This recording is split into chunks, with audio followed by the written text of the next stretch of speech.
Record? You can record. I'm recording. We're going. You're very good at this. You're listening to Nerds Out of Water with Michael Love and David Kemis.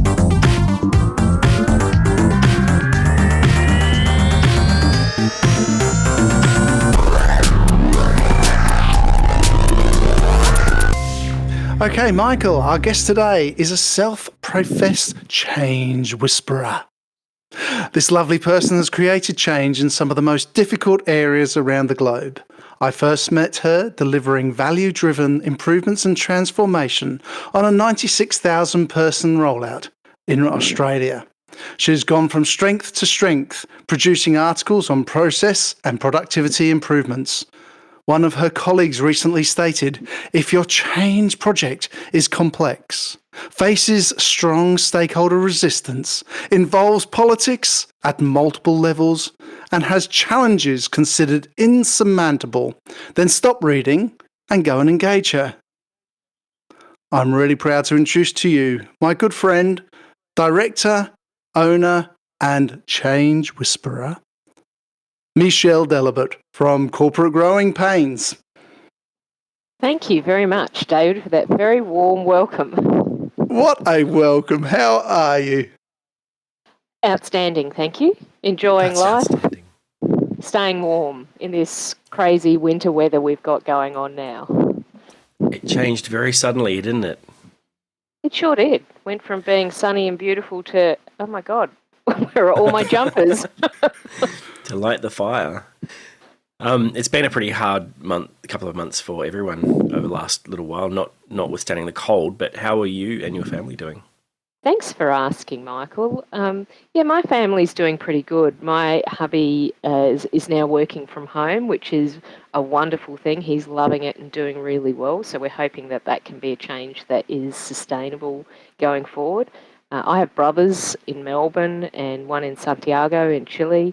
Wow. So they are both struggling with greater lockdowns than we're experiencing here in Queensland. Santiago's just gone into a second round of quarantine in the city. He's pretty deeply impacted. My dad is in Adelaide. He's an 3, 4 something year old man who I really noticed the difference, the impact for him, in that he didn't get to interact with people quite so often, and because he's not very tech savvy. But by and large, he's healthy. So we have done well. We're all in jobs. We're all still working. We're all still busy. It's all good for us. Great. Interestingly, my 90-year-old dad has had more conversations with people than he's ever had before. It's quite interesting how tech he has become good at using Skype against his ear. I really wish it had been different for Dad. I'd been down in Adelaide in late February, early March, and I had planned to go back in 6 weeks' time to help him adopt some of the tech that we've set up for him. But they closed the borders, and that was the end of that plan. So we've just been dealing with using the phone, so it's better than nothing. Great. Michelle, I've known you quite a while now, and I heard a whisper that you were the director of a golf course. Are you a secret golfer at heart? And how the hell did you get that role? Well, David, I think it's more accurately described as a temporary lapsed golfer. I'm not sure you're ever a secret golfer, but and I'm a hard-nosed match play competitor. I love match play, but I'm a bit mediocre otherwise. Although I do have a few trophies in the other room, and I did get my handicap down to 19 at one stage, but maybe in a few more years when I have to work a little bit less, I can. But how I got into the role of director is that I can't help myself when I see operations that are gridlocked or stuck in the past or can benefit from new ways of thinking and operating. I just have to get involved. I can't stand on the sidelines and say, well, it's all your problem and you sort it out. So I stepped up and I did a massive advertising campaign to get onto the board, and I got voted on. I got told off several times for doing an advertising campaign because apparently Don't we that's all? not something. And but in my 12 months, I must have asked a few too many pointed questions. I was not successful in getting elected a second time, Right. so I stepped away. The timing was right to step away anyway. But I learned a great deal, as you can imagine, from that experience. But Yeah, did I it bet. increase your handicap? Well, yeah, maybe it did because I spent too much time sorting out boardroom stuff rather than being on the golf course. That would have been a real challenge as well, especially a company or an organization like that that's probably fairly stuck in their ways, and someone like you coming on board with new ideas, saying, "Hey, we could make this a whole lot better." Yeah, and even maybe a bit more than that. I was chief operating officer of a consulting engineering firm across the globe at the time. So P&Ls and balance sheets are very familiar things to me, and managing assets effectively and making sure they're not lazy. I'm a graduate of the Australian Institute of Company Directors as well, and so this governance is really important to me. And in my head, we needed to have a whole step change in the level of professionalism, and there were some that had some ideas that they could do that, but yet it was still a very old ways dominated environment, uh, and yeah, you can only do what you can only do. And as I didn't have the time actually to serve on the second year, I was pretty happy to be stepping aside. And you know what? That's great, because now when I play golf, I'm playing golf purely for pleasure. We For the play enjoyment. all across the world. That's where I mainly play, is overseas now, not locally. And it's become a treat again. It had almost become a bit of Yeah. a job. So yeah, you mentioned that you've worked overseas a lot. We've obviously got an office in Vietnam. I've been working in with clients in the US, in Asia, and obviously here in New Zealand. How compatible have you found your work style or approach, and how does it change when you move across the borders? It's a really interesting question, Michael. And I'm sure you have some things to share to this as well. So uh, there are a couple of things that I think are core, that authenticity and curiosity, you just can't beat them as foundation stones, right? And if there's one thing I know to be universal, it's that we all have two ears and one mouth. And so if we actually use that general approach when integrating into new environments, it works pretty effectively, and can, in fact, overcome a whole lot of, say, language barriers, let alone cultural barriers.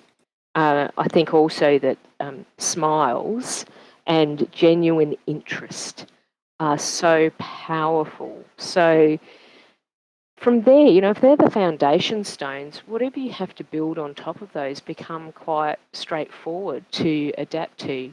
I think the biggest challenge is always the actual language barrier.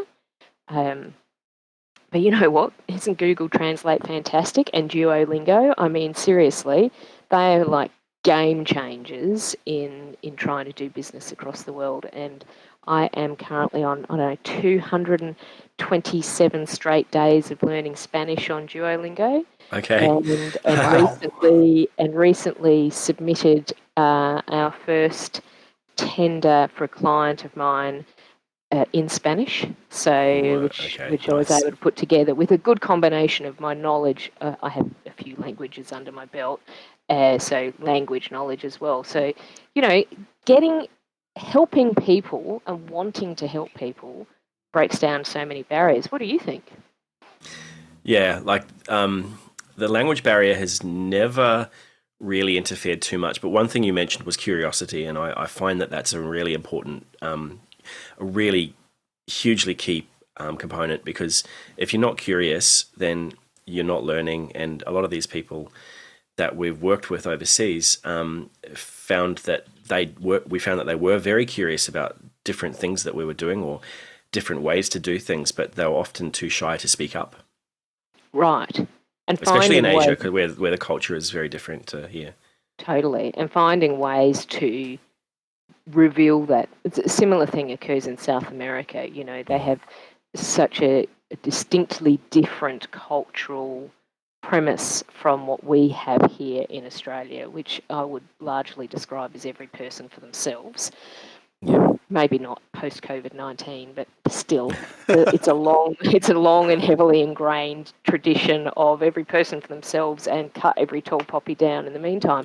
To having this environment where you have to try and, or where you've got hierarchy, there's respect for elders that is, you know, just something else entirely from what we have, and how do you create safe spaces for people to have those conversations? Talking Google Translate and other technologies, what does corporate growing pains use to manage their workloads and across the boundaries? What do you use to keep your operations moving? Yeah, so I've been designing, implementing, and using geographically distributed work systems for more than 2 decades now. And so there's probably very little I haven't used somewhere along the lines. I had the very great privilege of working at Optus when it first started in Australia under Bob Mansfield and Ian Boatman. What great inspirational guys they were. And that was the first truly integrated system, and even then they weren't. They were only, you know, leading edge. The telecommunications network itself was, but the business systems weren't. And so I had a great opportunity to design for them a few systems that allowed us to better collaborate across locations and keep track of information you'd think was fairly basic information for an organisation that size. But yeah, they too were a startup, so having those nascent systems in place from which they could learn and then build more comprehensive and more sustainable systems later actually worked pretty effectively for them. So nowadays, God, there's so much available, and it just seems like everybody needs to change every 5 minutes. I mean, what's your experience in the last 6 months? I've tried Zoom and Google Meet and Hangouts and Skype for Business, and you know, I don't think there's anything that I haven't tried to find an easy to use BC system that is reliable for end users, and we just adapt. We just use everything. So yeah, I think that's what it comes down to. Is you end up using everything. I mean, I've got a pretty generic out of office response if I'm traveling, which just says you can contact me on WhatsApp, Line, Facebook, Messenger, WeChat, Slack, ... Yeah, exactly. And it's crazy how many accounts I've got for communication. Then with video conferencing, I've got 3 meetings today. One of them's on this, another one's on Zoom, another one's on Skype, and I'm sure that tomorrow I've got one on Microsoft Teams. So, you know, it's kind of like everybody needs to relax, and maybe we need to build a protocol that is shared amongst people so that we can use the tool of our choice to communicate with everybody else. I think we did a podcast on this 2 podcasts ago, Michael, all about connectivity and communications and how we were all connecting with each other. I probably had a rant then as well. You did, if I remember right. Yesterday we had a client. So what we've discovered then is there's a whole lot of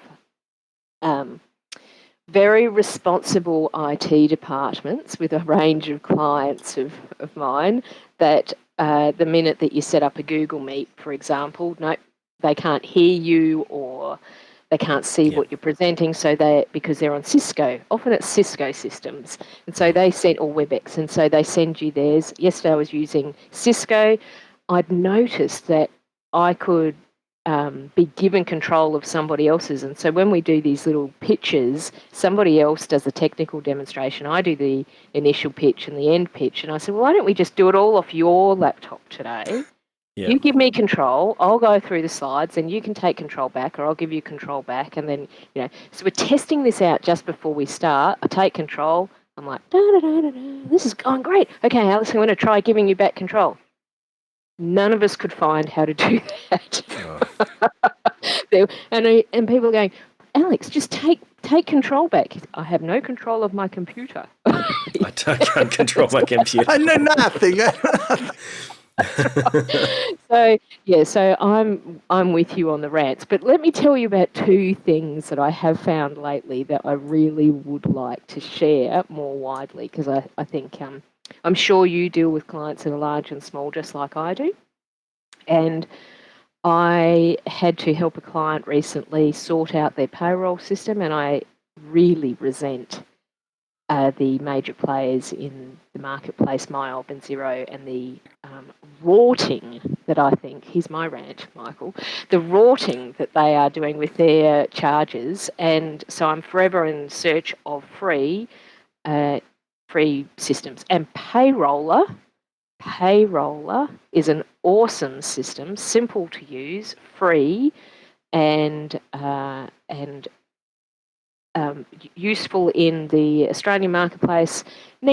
It has the JobKeeper. They rapidly adapted to incorporate JobKeeper.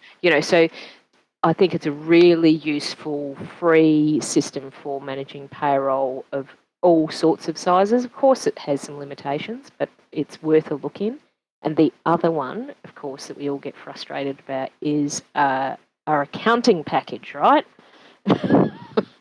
And so Wave. We can't live without it, though. I don't want to be going through receipts and invoices and putting them into a spreadsheet. No, I've got a client who still is using a spreadsheet, and so I have had to just drag them kicking and screaming. It's taking me 18 months, but finally they're on the journey to changing over, and I think that's partly because I found Wave, and Wave has a payroll piece in it as well, but isn't compatible to Australian payroll.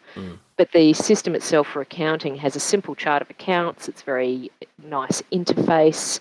It allows you to raise invoices, track all your purchases, your receipts. It even has an app that's a big pain in the backside to actually get onto your phone. But once you've got it on, then you can take photos of your receipts and it uploads directly and all those sorts of things. And all for the cost of you sacrificing information about your receipts. So they sell you disaggregated data. And the other thing that I realise that they do is, because you can, if you choose to accept credit cards, that will go through their system and they'll clip the ticket on the way. I think it's a great business model and allows companies to get started with an accounting package much sooner, I think, than they would normally. Yeah, rather than forking out $70 a month for Xero. Yeah, that's exactly right. So, yeah, tech. Which the rest of us are all forking out. Well, you too can change. I know someone who can help you with that. Oh, do you know a good change person? Oh, I know a change whisperer.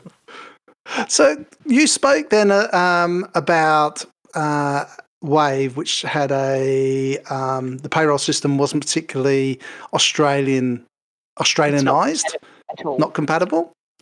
Have you found many software packages, large and small, that are like that around the place as you've been doing your change work, that you may have been looking at implementing, but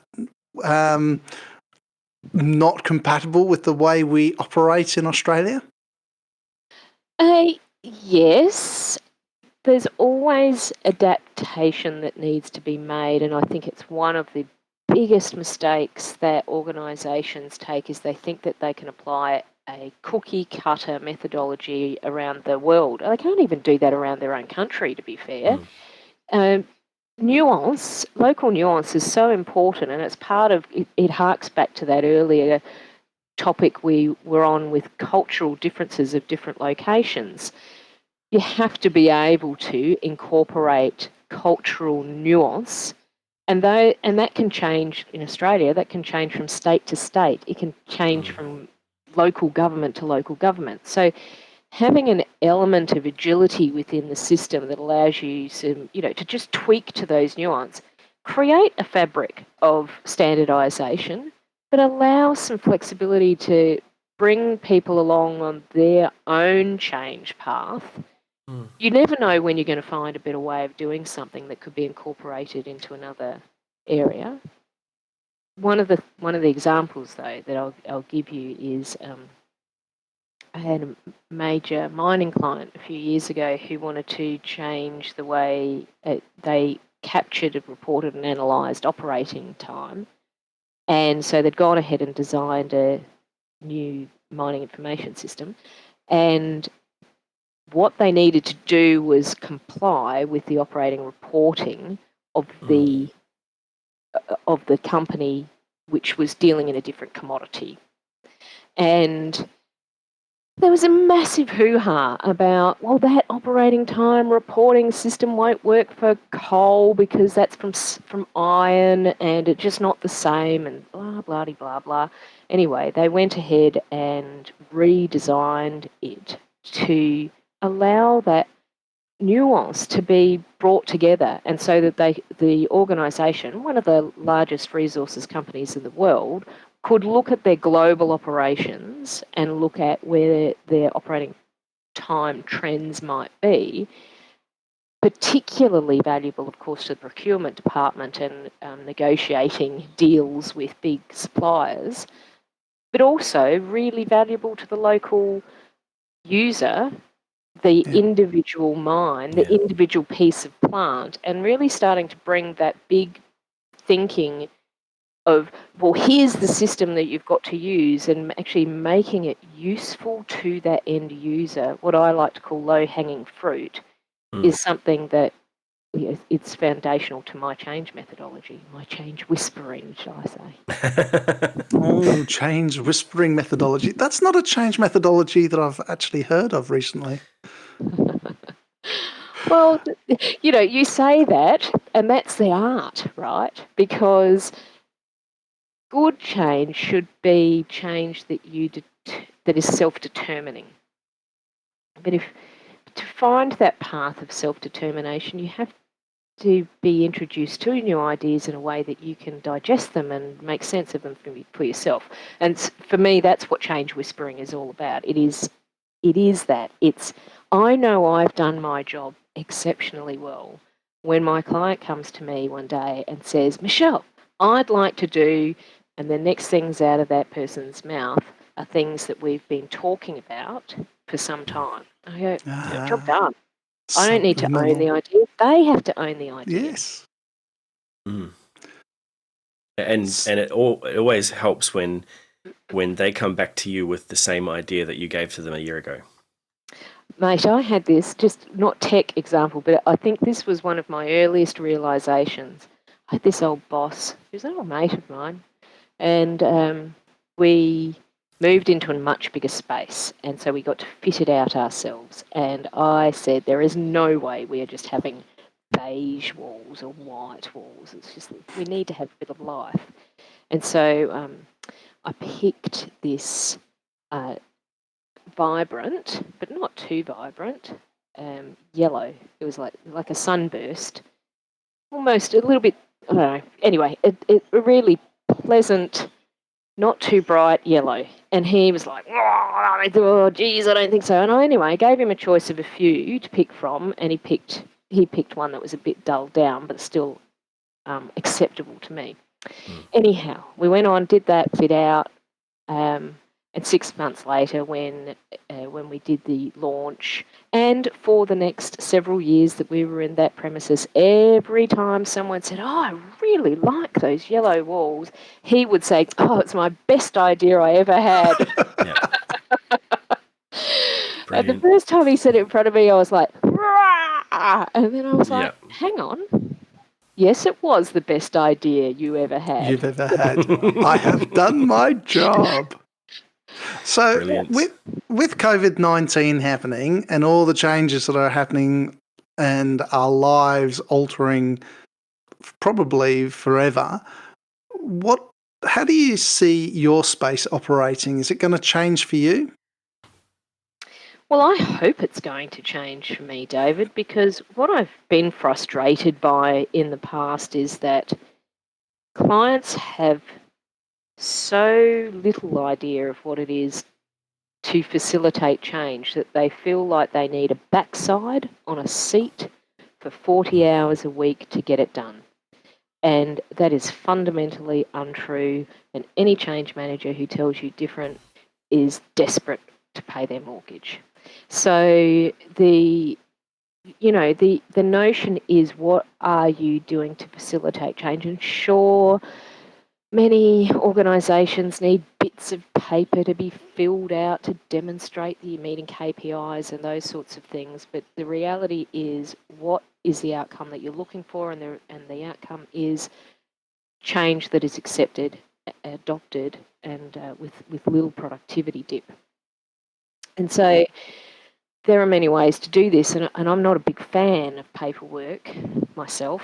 So I would much rather spend the time understanding where the low-hanging fruit is and finding ways to bridge the gap between that and that business need and the tech design to get the win, because it's amazing how quickly that changes the productivity. So I would hope that going forward, clients, employers have woken up to the idea that I don't actually need someone sitting right where I can see them. Like, there's a massive addiction to this control of what is directly in your view, right? And they need to let it go, because there's a whole lot of really independent adults out there working for each other that could be doing things more productively, differently, in better ways, and still getting a great result. So Yeah. more Agree. offline, I think. How do you think it's changing for you? Well, I have to say, around the workloads that we're doing, most people are still working from home. But the ones of us that are going back are seeing a very different workplace. They're seeing more stand-up desks, more shared spaces, so there is a larger gap in between people sitting down at desks.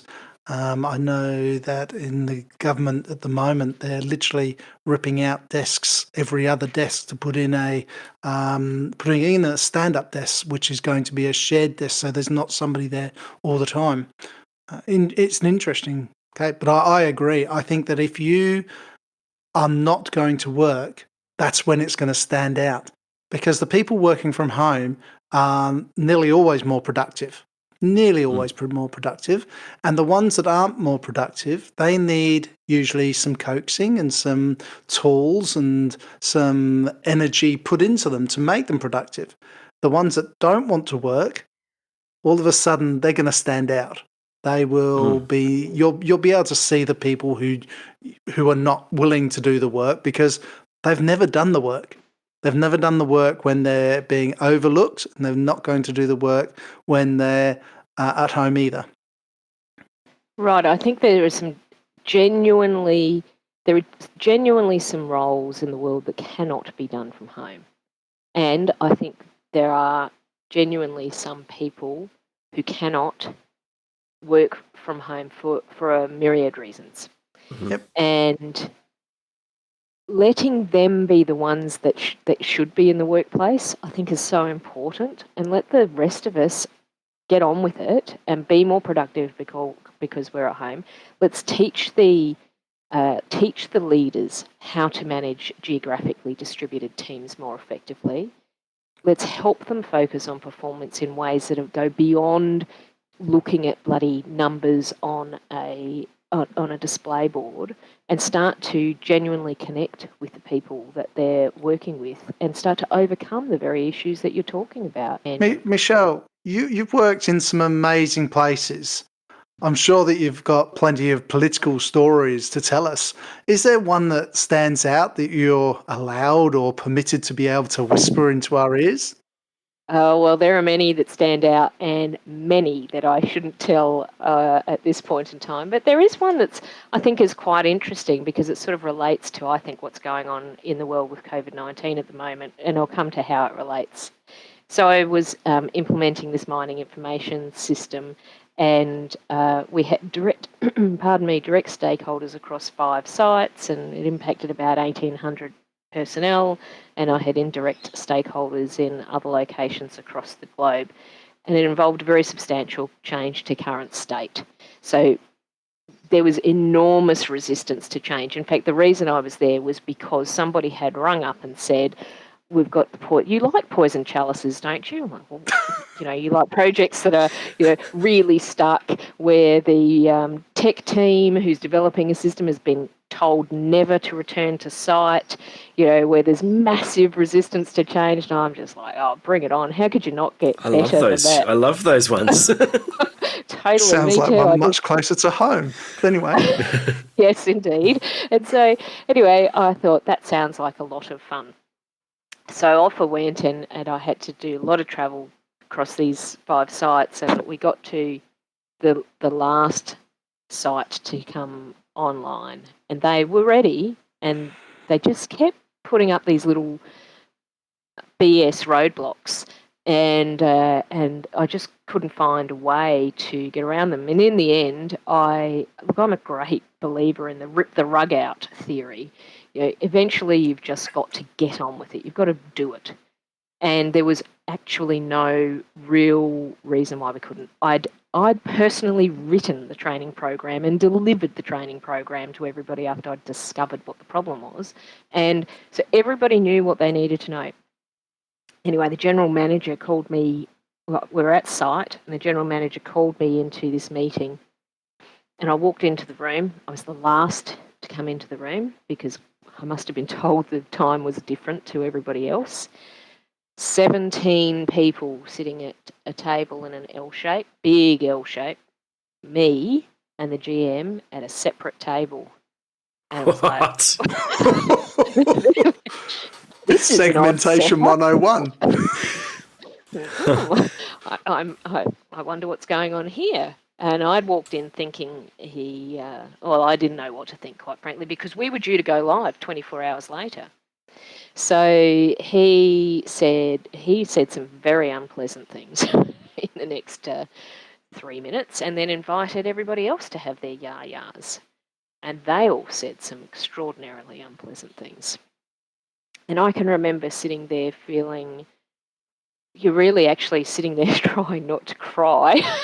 And getting increasingly angry and trying to work out what on earth was going on here.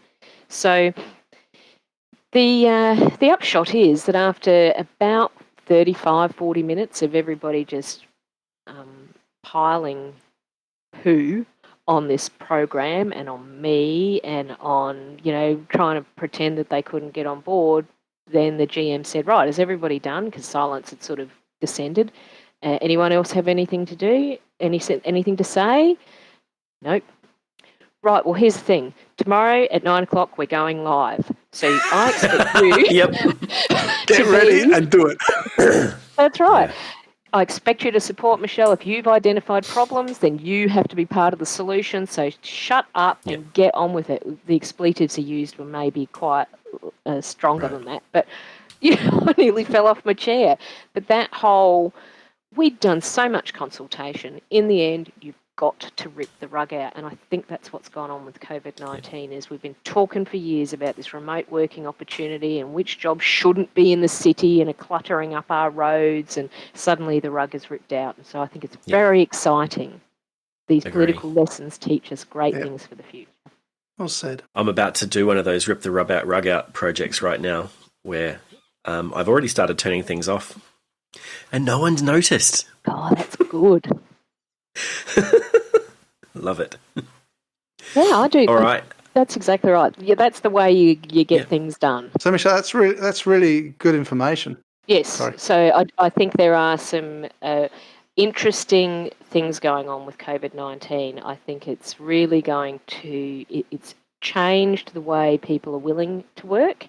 It's proven to them they're capable of working in different ways, and it's removed, I think, much to many employees' chagrin, it will have removed what they thought saw as a valid argument that you cannot work from home, it'll be fascinating to see where this goes from here.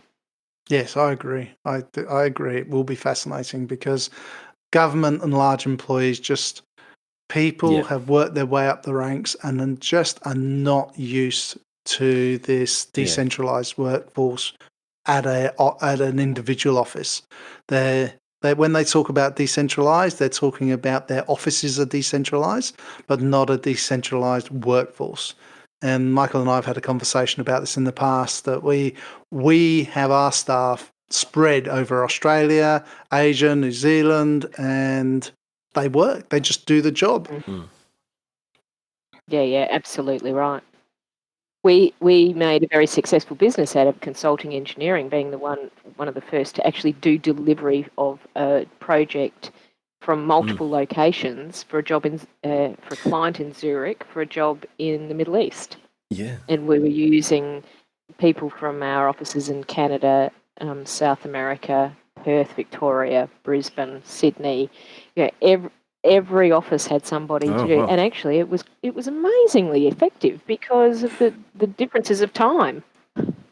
Yeah, and also you get the right person, doesn't matter where they are. That's right. We built a very sustainable business model around that very idea. The one of the things that I think COVID-19 has touched on, or that this whole experience has touched a little bit of a nerve with me specifically, is around mental health. And I think that some people are finding it really tough to be isolated, like you mentioned your father at the beginning. When we go to work, we have a separation of work and home. I'm used to working from home. David's used to working from home most of the time. How have you found not being able to separate work from home, or how's your work affected your family and your family time? That's a good question, particularly as it's been my husband that's really the one started working from home most recently. Since I set up Corporate Growing Pains 10 years ago, I have worked mostly from home when I'm not travelling for clients. And I love it. I can literally work from anywhere. I have worked from beaches in Hawaii and beaches on the Sunshine Coast, and it's a wonderful thing indeed. So the impact but watching the adaptation of somebody who has long wanted to work from home and then finally been allowed to was kind of interesting, and seeing that whole, he'd just appear in my office, every couple of hours, telling me about something that had just happened at work, and it was like, okay, can we just can we save it to the end of the day? But there was clearly, to your separation idea, is that he no longer had those colleagues around that he could share that experience. He deals with some very emotional issues from time to time in the job that he does, and so he needed to have an outlet. So your point is really valid, that the employers must evaluate what support structures are needed. Like, it's a risk analysis, right? Let's apply our business minds to it. It's a business problem. If you're going to work from home, where are the risks? And quite frankly, they've always made such a massive deal about the ergonomic risk. I think most people, if they're working from home, are going to be quite happy to be lying on the couch if that's what they want. They'll all take photos of their office setup and send it in, and then go lie on the couch and do the work. So whatever. Where are the other risks? And mental health, I think, is one of those that's not well unpacked yet, because it's only really just coming into, common parlance. People haven't been willing to talk about it, right? And I think over the next 4 months, as we see the JobKeeper and the other government grant payments starting to pull out, we're going to see a lot of small businesses, small companies that are going under because they're only there because they're surviving through the JobKeeper and the other grant payments. They've got all of their other financials on hold, and in the next matter of months, everything's going to come onto them. And they've still not got an income, but they've now got all of these expenses. And I think that the mental health from the leaders of the small companies and the small businesses who own in their heart those businesses are really going to start hurting. Something we spoke about recently as well. And I'm really anxious about that. Everything from the tourist industry through to your restaurants, through to small businesses that are just trying to stay alive. Yeah, it's an interesting point. I think the ones that have kind of weathered this storm the best are the ones that went ahead and got active and creative. Oh, well, if we can't do this, then we'll do that. What are we going to do today? What hypothesis are we going to test about our business this week? And how should we, what success criteria will we set and how will we adapt? That fail fast thinking needs to be incorporated. And I think those sorts of concepts are not well understood in small business. Yep. And especially those small businesses that people are very passionate about because they've had it for 10 years and it's their thing.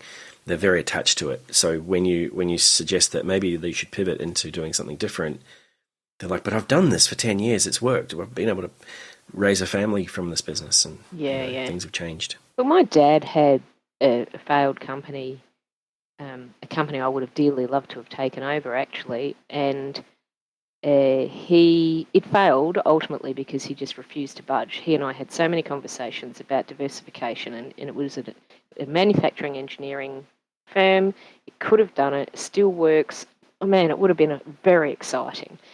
He just wouldn't do it. Just wasn't in him. And you cannot constrain your thinking. You have to constantly. I mean, we had the conversation earlier. Which tech system are we using? Well, we're all using a different one in an hour from the one we're using right now. If you cannot go with this idea that we are all constantly changing, then you are going to sort of be stuck and come up against a hard place. So the more change fluency people can get in their lives, I think the better and more resilient people are going to be to, this is just the first, right? Maybe we won't have as big and as dramatic a global lockdown in our lifetimes again, or maybe we will. Maybe we will. I hope not.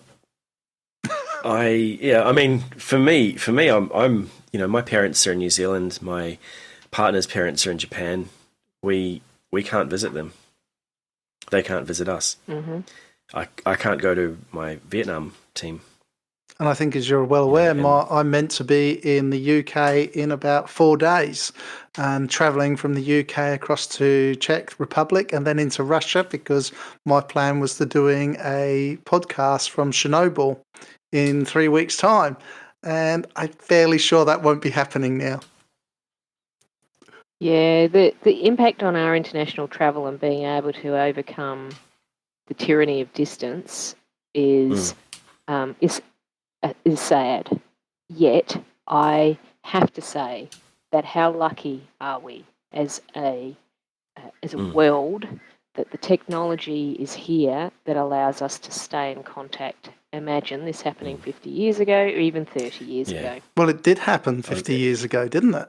Well, it did happen 50 years ago. That's right. But now, I recently was writing a tender with you, Michelle, and I was sitting on one of your beautiful verandas doing a tender for a couple of days on the Sunshine Coast. So I can vouch you work very well from home in a very lovely atmosphere. It's helpful, right? I always like to have views into the distance. Right now I'm looking out to Morton Island, so I find it's important to create a nice space around you. And that's been the case in my entire life, even in an office. This whole move to this hot desking ridiculousness that really wasn't about cost saving. I mean, they talk about it being about cost saving, but the upfront cost of that change and the lack of productivity, just ridiculous. Again, where was the risk assessment of what is the risk of everybody using that phone without us providing cleaning products, all these sorts of things. So, it's wherever you are in the world, having a support structure and knowing that a support structure starts with what makes me feel good in this space and building things around that. It goes to your point earlier about mental health, really starting to create those methods. But I saw this great thing yesterday about on the days that you feel good, write down as many things that you can think of that make you feel great about today and or that you've achieved in your life or those sorts of things, and then put it in the drawer.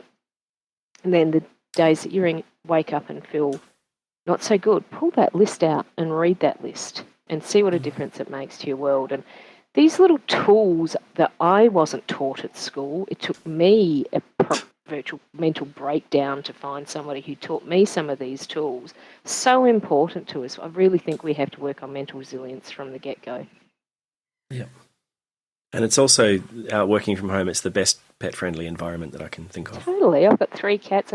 One that just sits with me all day, every day. And isn't that comforting? That's interesting because I've got one whining at the door because the door is closed to my office at the moment. Well, fortunately, he's not meowing next to me at the moment. He's sound asleep over there. But so he too takes comfort of us being home, and it's nice. So, Michelle, if you were talking to somebody who was considering going into business for themselves, what would you consider would be challenging? As they go into business, they will almost certainly have a big passion that they're going in with. And having to stop for a moment and consider what could be the alternative scenarios to that will help me be resilient to unexpected situations is going to be a really difficult thing for them, because they're going to want to go off, run hard after that thing they're so passionate about. The problem with that is that they could easily trip over. And it doesn't take a long time, David. I think that there are many professionals like myself, like really probably any of us, who could sit with those sorts of people for half a day even. A day would be better, and just work through the process of, okay, here's the business model that you're going to business with, that you're going to go and set up. What are the skills and assets and experience that you contain in this business model already, and how could they be otherwise applied in other circumstances? It's basic scenario planning and just taking that moment to give some certainty. I'll tell you what that's going to make a huge difference to, in my view, is when they go to the bank and try and get some money to fund the business. The fact that they've put some thought to, well, this is the thing I'm pursuing, and if something goes awry, I've got this and that, this lever and that lever, and I've already thought about how I can pivot without letting go necessarily of the original idea.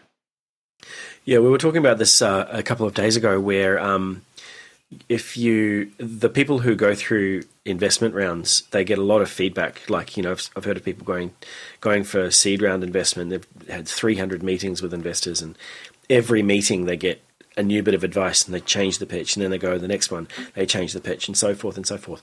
Whereas those people, probably like all of us, where we've set up a business based on our skill set, we've kind of said, okay, well, we're going to start this, but we've not had those investment rounds where we've had to actually prove that it's going to work to someone who's going to give us money to do this. It's our money, and we're just believing in ourselves.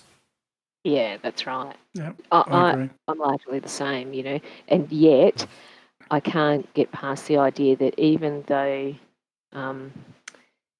of more recent times I've chosen to describe myself as a change whisperer, the reality is I could turn my hand to so many other things at a moment's notice, and have done in over 30 years of doing business. So people have to adapt to this idea that if something's not going right, I remember working with some architects when I first started Corporate Growing Pains. I went and did this scenario planning with them. They wanted to understand, they didn't want to get into designing jails. I really quite clearly remember them saying that. I do not want to design a jail ever. Well, if not that, then what? And they really wanted to create this space that would bring them joy and their clients joy. And so I've been watching their evolution over 10 years, and them working out that they wanted to be designing in tourism space was their foundation stone. Yep. They're both architects, and he went off and worked for somebody else for the next 5 years. And in the next 5 years, he worked part-time and less and less and less until he's now working in his own business full-time. That's what you have to be able to think to yourself, how do I make myself and my family resilient? Because I look at people who struggle with mental health issues, and I don't feel like I see in talking to them. Where's the purpose?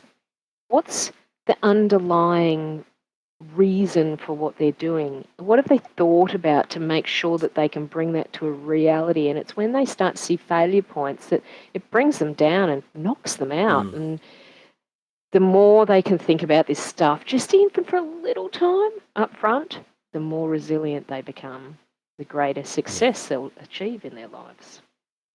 That's very good advice for anyone who is not only looking at starting a business, but if they're looking at doing a business change immediately. Very interesting.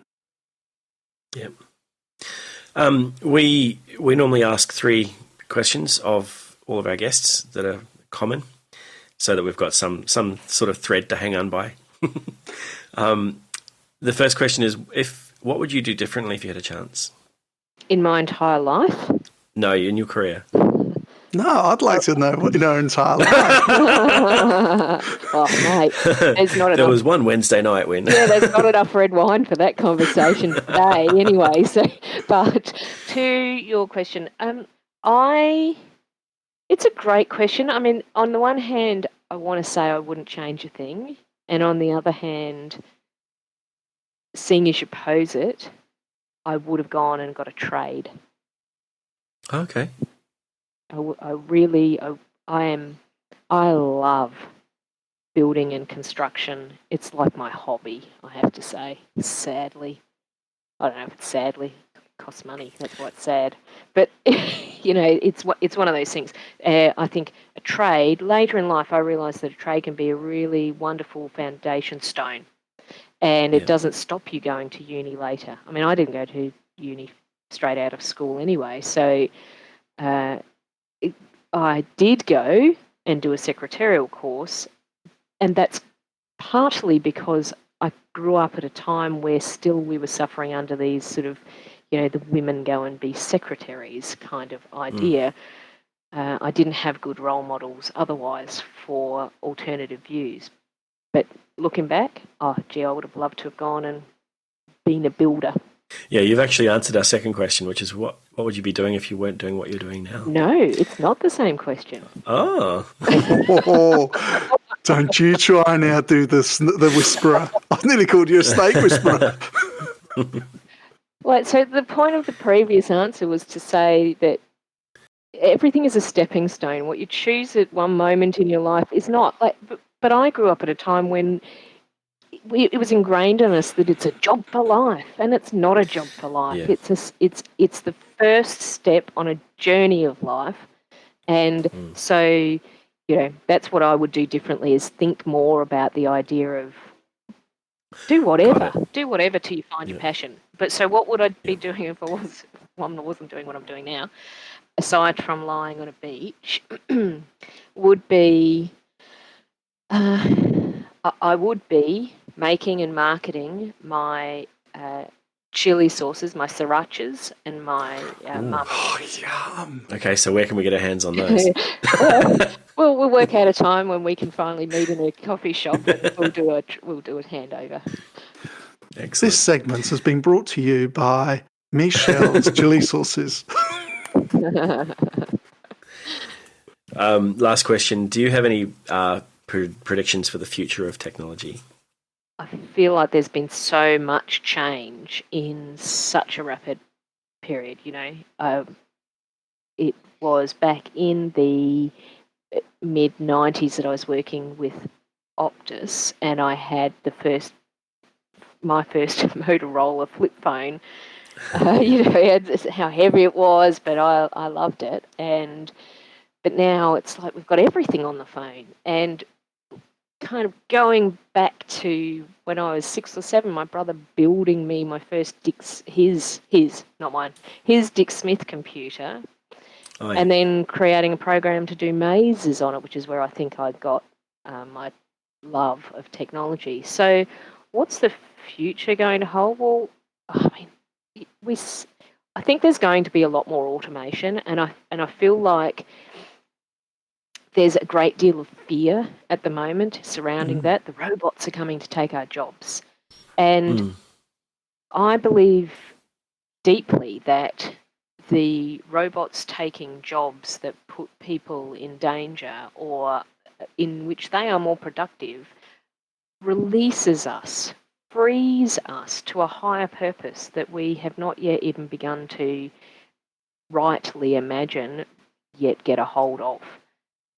Maybe some people in COVID-19 have had their first ever glimpse of, if I wasn't tied to this thing, and despite all the worry and things, I mean, gee, it's been an amazing journey on social media, right? To see the creativity and crazy things that people are doing and how they're adapting. So Yeah. I do think that there's more of this sort of stuff, more of us being able to live wherever, do whatever we want to do, and more robots doing more stuff that really human beings probably shouldn't be doing. And then those robots become sentient and we're all... Yeah, and they take over the world. When we're squashed like The cockroaches. Matrix. I actually agree with you. Like, I believe that there's probably a future in our maybe within a few generations where money isn't so much of an issue, and we are, as a species, able to employ the use of our inventions to build ourselves a better life. Yeah. Rather than through greed and money. I think the Industrial commerce. Revolution has had its time, and capitalism in the current model also has had its time. And socialism may not be the answer, and communism is probably not exactly the answer, but none of the things that we've got in this moment are the answer. And what is happening across the world right in this moment is very clear evidence that there is an uprising, that enough is enough. We have to start being humans and humanity, and showing humanity towards each other. And what if removing the monkey off your back of having that job that requires such manual labour or the like actually did allow... Like, we have mining companies that are sort of having this challenge of, we want to automate, what do we do with the people? And their journey, I think, will inform a lot of manufacturing and other work to sort of make that shift. Even in, it'd be interesting to see what that looks like in a hospitality sense, and all of those sorts of things. So I think technology is very exciting. It's something we have to learn to accept. It scares me a little, we're so reliant on it. That's true. What do? You have a contingency plan. That's really, really good. So, Michelle, where can people contact you as the Change Whisperer? Where's the best place for them to go to? They can probably find me most easily on LinkedIn, Michelle Delebet. They could find me vaguely via a web presence, which is corpgrowingpains.com. And I think they're probably the easiest ways for people to find me. Great. It's been lovely to speak with you, Michelle, and we're really thankful for coming on the podcast and having a chat with us. Thank you so much for the opportunity. It's been a great chat, and I look forward to some future ones over that red wine. Sounds a good idea. Nice. Let's go into more personal things. Sounds great. And don't forget the sriracha. Oh, I won't. Don't you worry.